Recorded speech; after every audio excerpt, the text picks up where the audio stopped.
사도행전 4장에서부터 이제 초대교회의 핍박과 고난이 시작이 됩니다. 오늘 본문에도 베드로와 요한을 잡아가게 됩니다. 복음서에 나오는 베드로와 같았다면 아마 벌써 도망갔을 것입니다. 그런데 고난이 와도 위험이 와도 담대하게 복음을 증거합니다. 복음서의 제자들의 모습과 사도행전의 제자들의 모습은 정말 완전히 달라진 모습입니다. 근데 그 이유를 우리가 알고 있어요. 왜 그래요? 성령이 충만히 임하셨기 때문에 그렇습니다. 성령께서 마음에 임하셨고, 그래서 담대하게 복음을 증거할 수 있었습니다. 7장에 가서 보면 스데반 집사님이 돌에 맞아 순교하게 됩니다. 그리고 나서 이제 초대교인들이 흩어지게 됩니다. 여러분, 놀라운 것은 고난과 핍박으로 초대교회가 흩어지게 되었는데, 그럼에도 불구하고 그것이 바로 복음 전파의 중요한 계기가 되었습니다. 그리고 그때 이 박해에 가장 앞장섰던 사람이 누구냐면 사울이라고 하는 사람. 많은 초대교인들을 잡아 가두고 때리고 핍박하는데 아주 열심을 내었던 그런 사람이었습니다. 9장에 가서 보면 그 사람이 다메섹에서 부활하신 주님을 만나게 되고 극적인 회심이 일어나게 됩니다. 박해하던 사울이 이제는 복음을 위해서 엄청난 박해를 받으면서 이방인의 사도로 복음을 증거하는 사도 바울이 되게 됩니다. 그리고 그 바울로 인해서 복음이 놀랍게 확장돼요. 그게 사도행전입니다. 1차 선교여행, 2차, 3차 선교여행을 통해서 복음이 온 세상에 증거되는 결정적인 역할을 한 인물이 바로 사도 바울이 됩니다. 여러분, 사도행전에 나오는 이 초대교회는 정말 성령의 감동적인 스토리입니다. 어떻게 이런 고난과 핍박과 어려움 가운데서도 이렇게 복음이 증거될 수 있었을까? 정말 성령의 역사가 아니고서는 이건 어떻게 설명해낼 수 있는 방법이 없습니다. 성령 충만한 초대교인들의 이 열정과 확신 그리고 믿음은 어떤 고난과 핍박과 어려움에도 이들의 복음을 향한 열정을 멈추게 할 수는 없었습니다. 이것이 믿음이고, 그리고 이것이 열정이고 확신입니다. 누구도 못 말리는 거죠. 말릴 수 있다면 열정이 좀 부족한 거죠. 누가 말려서 못하면 결국 믿음이 부족한 거죠. 어떤 고난과 핍박도 성령 충만한 이 초대교인들의 믿음과 확신을 막아낼 수 없었습니다. 세상이 감당할 수 없는, 이해할 수 없는 믿음의 담대함과 그 역사들이 일어나게 되었습니다. 저는 오늘 말씀을 통해서 우리들의 마음과 심령에도 성령의 충만함이 임하시게 하시고, 초대교회에 일어났던 주님을 향한 이 믿음과 복음을 향한 열정이 우리도 끝까지 어떤 우리의 상황과 처지와 형편에 관계없이 이 믿음의 이 또 복음에 대한 열정과 믿음을 증거하며 하나님 앞에 귀하게 쓰임받는 믿음의 사람들이 다 되시기를 우리 주님의 이름으로 간절히 축원합니다. 우리 옆 사람은 이렇게 인사했으면 좋겠어요. 전도해야 될 한 영혼을 정하셨습니까? 그렇게 전도해야 될 한 영혼을 정하셨습니까? 네. 그러면 좀 대답해 주세요. 누굴 정했다고. 제일 힘들죠. 어떤 사람을 내가 전도할까? 어떤 영혼을 내가 주님께로. 그게 내 가까이 있는 가족들이 될 수도 있고 또 뭐 멀리 있는 분들이 될 수 있습니다. 아마 이번 사순절 기간 동안에 여러분들이 기도하시면서 그 영혼을 위해서 기도하시고 정하시고, 그래서 우리가 부활절에 그 영혼을 초청해서 하나님 앞에 영광 돌릴 수 있는 귀한 그런 은혜가 있게 되기를 주님의 이름으로 간절히 축원합니다. 오늘 본문 1절 2절은 이렇게 시작해요. 사도들이 백성에게 말할 때에 제사장들과 성전 맡은 자들 사두개인들이 이르러 예수 안에 죽은 자들의 부활이 있다고 백성을 가르치고 전함을 굉장히 싫어했다. 근데 싫어하는 정도가 아니라 세번역에 보니까 격분했다. 이 말은 아주 심하게 화를 냈다는, 싫어하는 정도가 아니죠. 그래서 영어 성경에 보니까 greatly disturbed, greatly, 여러분, 대단하게 방해하고 불안하게 하고 소란스럽게 했다. 메시지 영어 성경에 보니까 indignant, 화가 난, 성난, 우리가 쉽게 쓰는 말로 angry, 화가 잔뜩 났습니다.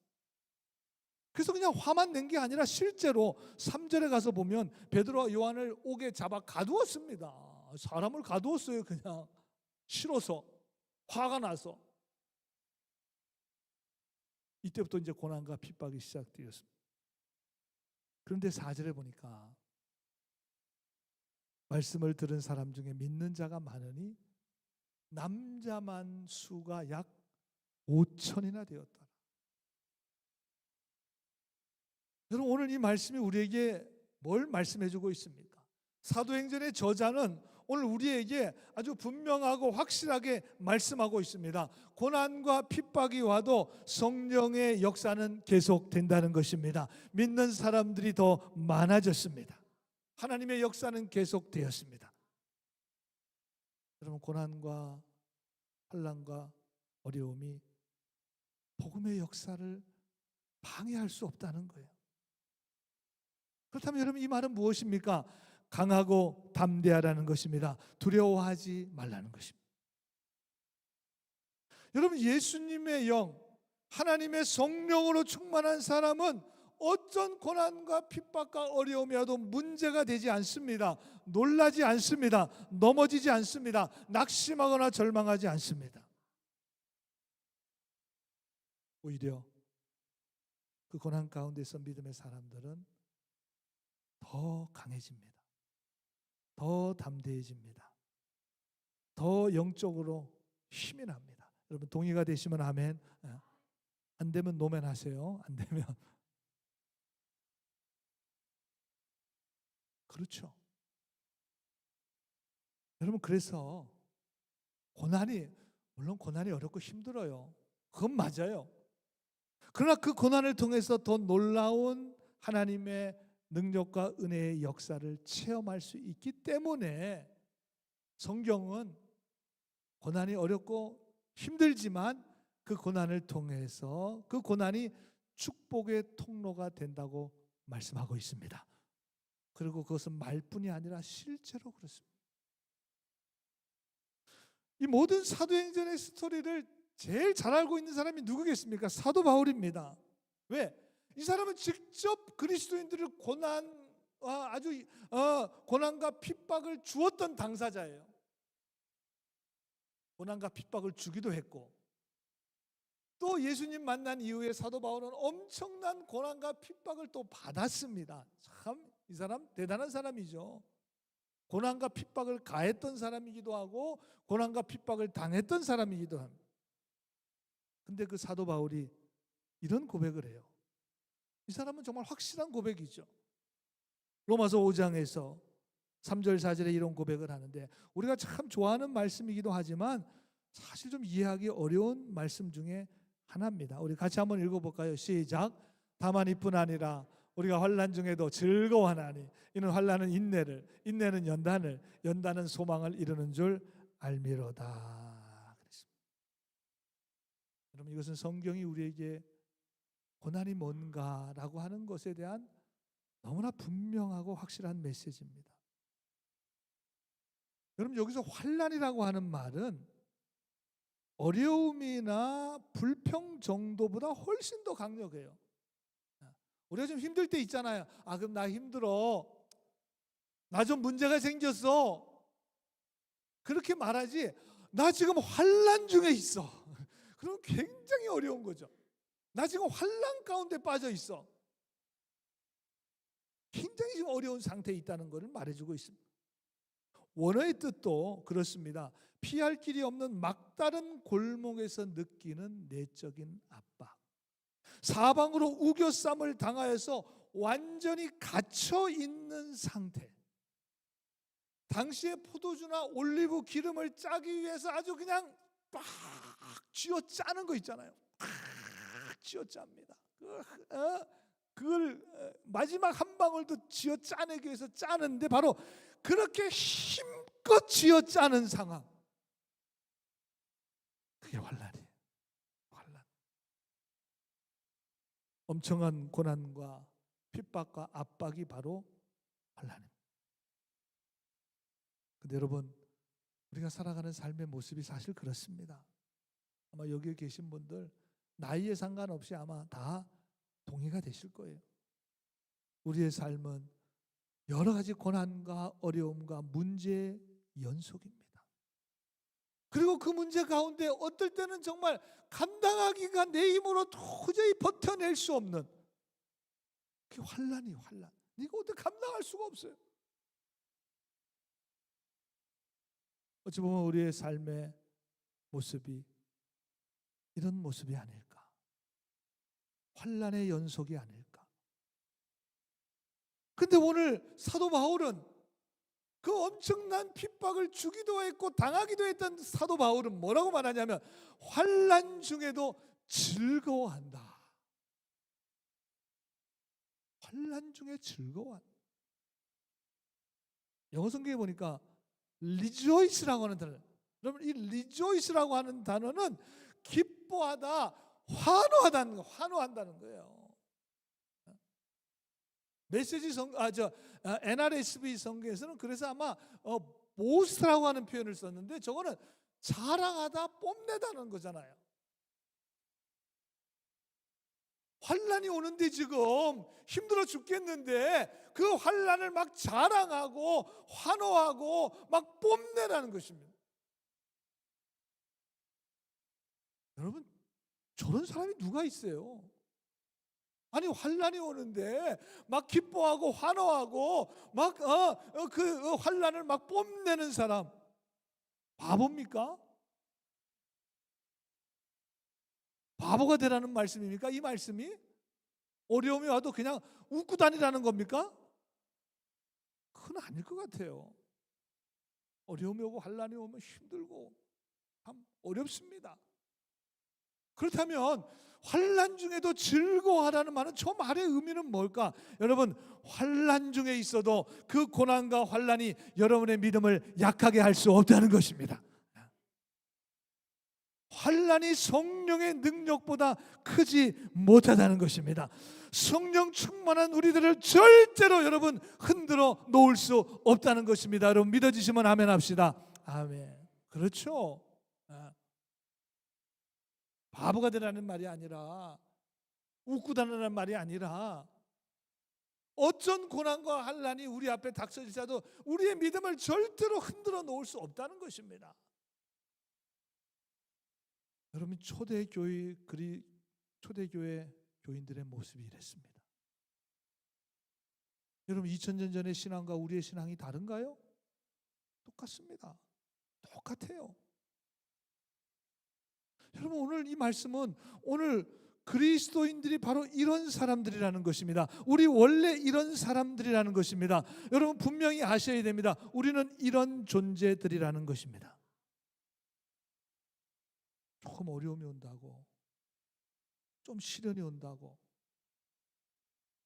좀 환난이 온다고 그것 때문에 낙심하고 절망하고 두려워하고 시험에 들고 짜증내고 남 탓하고 시대 탓하고 우울해지는 그런 사람들 아니라는 거예요. 초대 그리스도인들의 모습입니다. 그런 사람들 아니라는 거예요. 이게 우리 그리스도인들의 정체성입니다. 우리 원래 그런 사람들은 아니라는 거예요. 그리스도인들은 그런 류의 사람들이 아니라고 하는 걸 분명히 오늘 우리들에게 말씀해 주고 있습니다. 그럼 심지어 죽음도 우리를 위협하거나 두렵게 할 수 없는 자들이 바로 그리스도인들입니다. 죽음도. 그럼 초대교회에 얼마나 많은 사람들이 순교했나요? 죽음 앞에 벌벌 떠는 사람들이었다면 다 도망갔겠죠. 당연하겠죠. 죽음도 이들의 믿음을 막아낼 수 없었습니다. 그게 초대 그리스도인들이었고 그분들이 믿었던 예수 오늘 우리도 믿고 우리도 그런 믿음을 가지고 살아가는 것입니다. 근데 그 이유는 있어요. 물론 우리 연약하죠. 우리의 힘으로 우리의 배짱으로 그렇다는 말이 아니라 그 이유는 성령이 함께 하시기 때문에 그렇습니다. 성령이 여러분의 마음과 심령 가운데 거하고 계시기 때문에 그런 거예요. 캘리포니아에는 매년 산불 나잖아요. 우리가 뉴스를 통해 보듯이. 저도 캘리포니아에서 10년을 살았는데 거의 매년 산불이 났습니다. 불이 쉽게 꺼지지도 않아요. 뭐 일주일, 2주일, 3주일이 한 달이 다 돼가는데도 산불 진화율이 뭐 어떨 때는 0%예요. 0%. 그럼 어떻게 뭐 불을 못 끄는 거죠. 그냥 내비두는 거죠. 그 엄청난 불이 되는데 그럼 왜 산불이 쉽게 꺼지지 않는가? 뭐 여러 이유가 있지만 뭐 바람이 뭐 세게 불고 하는 여러 이유가 있지만 이제 불이 나게 되면 그 뜨거운 공기가 위로 올라가게 되잖아요. 그러면 그 위의 공기와 온도 차이가 나면서 거기서 또 바람이 나는 거예요. 그래서 그 바람으로 인해서 더 산불이 더 강력하게 일어난다는 것입니다. 여러분 그렇습니다. 고난과 어려움이 우리의 신앙과 믿음을 절대로 무너뜨리는 것이 아니라 오히려 더 강력하게 만듭니다. 더 굳건하게 세워갑니다. 더 큰 성령의 역사와 능력을 경험하게 합니다. 지금까지 여러분의 믿음의 인생이 그랬잖아요. 여러분 여기서 고난과 어려움, 시련, 문제가 없어서 오늘 여기까지 오신 분 한 분도 없으셔요. 그 모든 어려움과 시련과 고난을 뚫고 믿음으로 이겨내고 그리고 오늘 이곳에 나와 하나님을 예배하며 신실한 믿음의 삶을 살아가며 십자가의 부활의 능력을 붙들고 살아가는 하나님의 백성들인 줄로 분명히 믿습니다. 지난 수요일에 우리 여선교회 헌신 예배에서 베드로전서 1장 7절 말씀을 드렸어요. 근데 거기 보면 너희 믿음의 확실함은 그랬어요. 믿음이 확실하다는 거죠. 확실함은 그랬는데 그전 개역 성경에는 지금 우리가 개역 개정이고 개역 성경에는 뭐라고 표현했냐면 믿음의 실현이 그랬습니다. 그러니까 믿음의 실현이라는 말과 믿음의 확실하다는 말이 같은 말이라는 거예요. 왜냐하면 믿음의 실현이 여러분의 믿음을 넘어뜨리고 흔들어내는 것이 아니라 여러분의 믿음을 더 확실하고 굳건하게 한다는 것입니다. 그러니까 저 말이 같은 말이죠. 실현이 믿음의 확실함을 이끌어낸다는 것입니다. 여러분 그 증거가 바로 오늘 말씀이에요. 오늘 말씀. 지금 초대교회에 엄청난 시련이 왔습니다. 엄청난 핍박이 왔습니다. 엄청난 박해가 왔어요. 그런데 믿음이 더 확실해져요. 더 견고해져요. 오늘 본문 7절에 보니까 사도들을 잡아갔습니다. 지금 잡아가서 하루 동안 잡아놨습니다. 지금 감옥에 지금 가둬놨어요. 그리고 나서 다음 날이에요.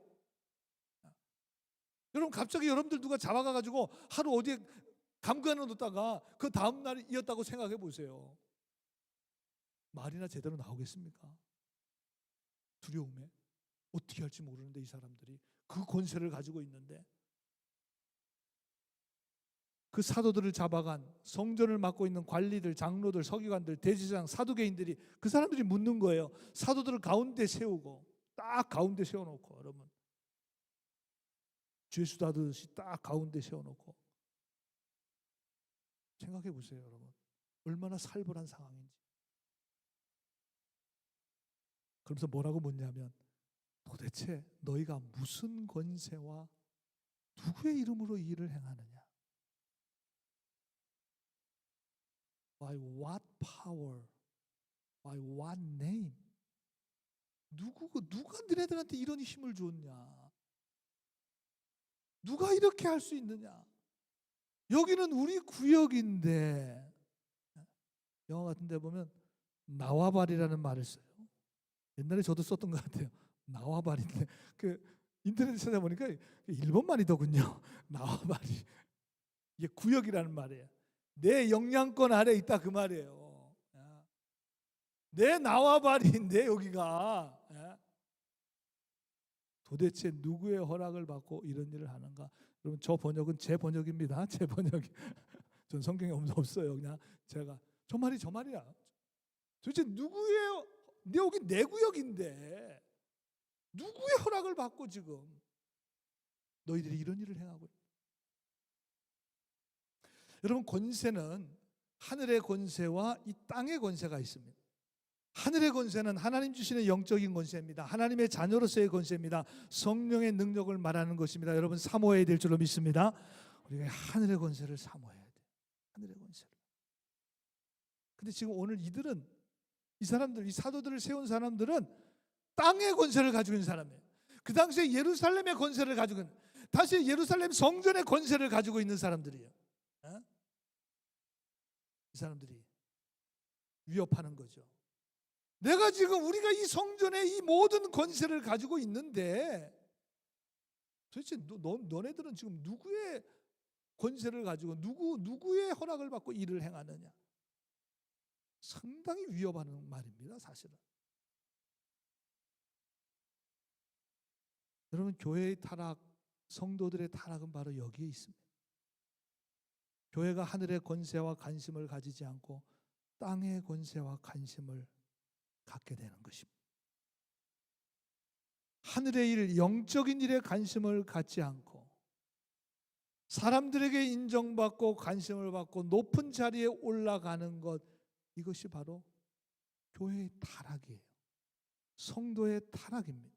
영적 타락이에요. 여러분, 교회가, 성도가 무슨 나쁜 짓 해서 타락하는 게 아닙니다. 우리가 무슨 대단히 나쁜 짓을 하겠습니까? 이 땅에서.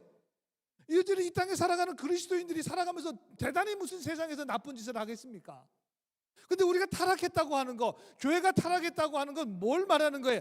하늘의 권세에 관심을 가지 않고 자꾸만 이 땅에 관심을 가는, 보이는 것에 자꾸 관심을, 그게 기독교가 타락한 거예요. 점점 타락한 거예요. 여러분, 중세 시대의 교회를 타락했다 그래요. 굉장히 타락했다 그래요.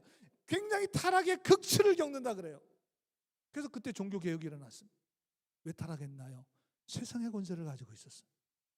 당시에 왕을 임명할 권한도 교황이 가지고 있었어요. 교회가 다 가지고 있었습니다. 모든 재산을 다 교회가 가지고 있었습니다.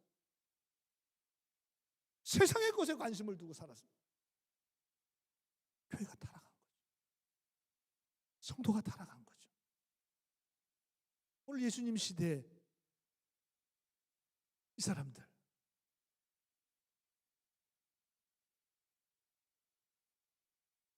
이것이 영적인 위기인데, 여러분, 교회가, 성도가 타락하지 않기 위해서는 어떻게 해야 합니까? 오늘 8절에 보니까 이에 베드로가 성령이 충만하여 그랬어요. 성령이 충만하여. 이 방법밖에 없어요. 자꾸 우리는 세상의 것으로 보기 때문에 자꾸 관심이 가요. 눈이 가는 걸 어떻게 하겠어요? 좋으니까 자꾸 취하고 싶은 걸 어떻게 하겠습니까? 그럼 우리가 이 땅에 살아가는 동안에 영적으로 타락하지 않기 위해서, 세상의 것에 관심을, 세상의 것에 중심을 두지 않기 위해서는 여러분, 성령의 임재하심이 여러분 가운데 있어야 될 줄로 믿습니다. 성령의 충만함이 임해야 될 줄로 믿습니다. 그래야 우리가 세상 등지고 십자가 보며 살아갈 수 있는 거예요. 성령이 임하셔요. 만약에 베드로가 성령이 충만하지 않았다면 그 엄청난 권세를 가지고 있는 사람들 앞에서 기가 죽어가지고 무슨 말을 할 수가 있었겠습니까? 딱 가운데 세워놓고 지금 너 무슨 권세로 누구 이름으로 이런 일을 행하느냐고 그렇게 물어보는데,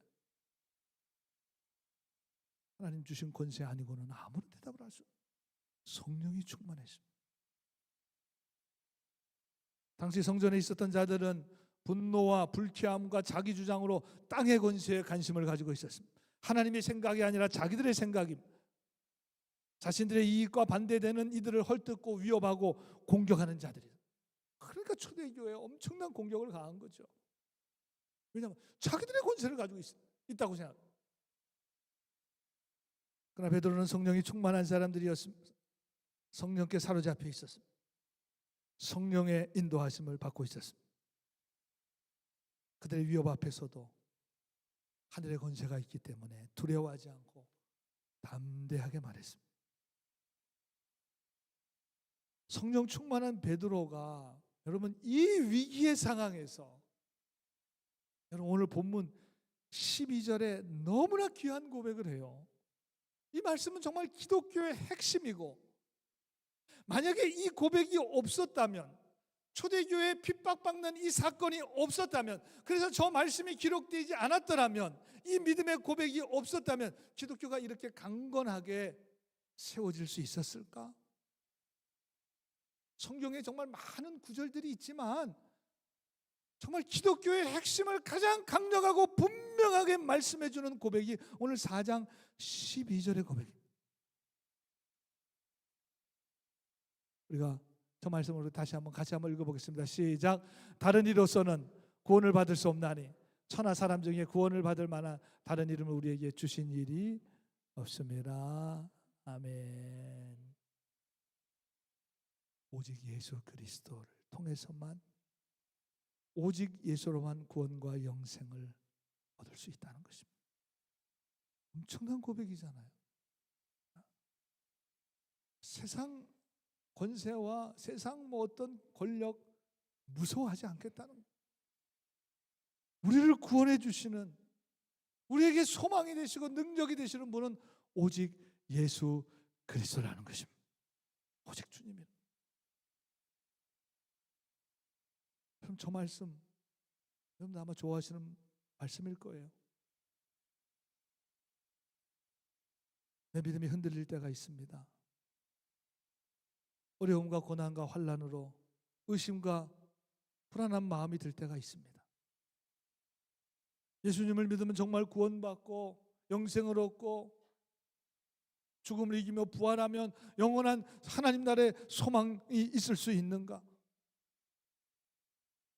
여러 가지로 복잡한 생각이 들 때가 얼마나 많은지 모릅니다. 특별히 지금 우리가 살아가고 있는 이 세상, 엄청난 혼란 가운데서 앞으로 이 세상이 어떻게 될 건가? 앞으로 미래 세대가 어떻게 될 것인가? 답답한 마음뿐만 아니라 미래에 대한 그런 두려운 마음이 있을 때, 우리 자녀들은 어떻게 될 것인가? 제 가족들은 어떻게 될 것인가? 과연 하나님은 살아계신가? 하나님이 살아계시다면 온 세상이 이런 어려움과 고통 가운데 왜 그냥 두시는가? 정말 하루에도 5만 가지 그런 생각이 날 수 있는 그런 시대를 우리가 살아가고 있습니다. 정말 영적으로 혼란스러운 시대를 살아가고 있습니다. 여러분, 그럴 때에 그런 마음과 생각으로 우리의 마음이 복잡해질 때, 그럼 오늘 저 말씀을 굳게 붙드시기를 간절히 소원합니다. 다른 이로서는 구원이 없습니다. 우리에게 생명을 줄 수 있는 것이 없습니다. 우리를 살려줄 수 있는 것이 없습니다. 우리를 영원히 살게 할 이 구원의 소망과 은혜와 능력은 예수 그리스도의 십자가 외에는 없습니다.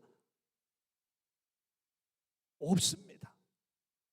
천하 사람 중에 구원을 받을 만한 다른 이름을 우리에게 주신 일이 없습니다. 오직 예수 그리스도를 통해서만 구원받고 하나님의 자녀가 되고, 우리가 이 땅에서 정말 어려운 시험과 환난과 고통이 많은 이 땅에서 살아가지만 우리를 구원해 주시고 우리에게 생명을 주시는 분은 오직 예수 그리스도밖에 없습니다. 믿으시기를 간절히 소원합니다. 우리는 너무나 분명하고 확실한 복음의 이 진리를 붙들고 살아가야 합니다.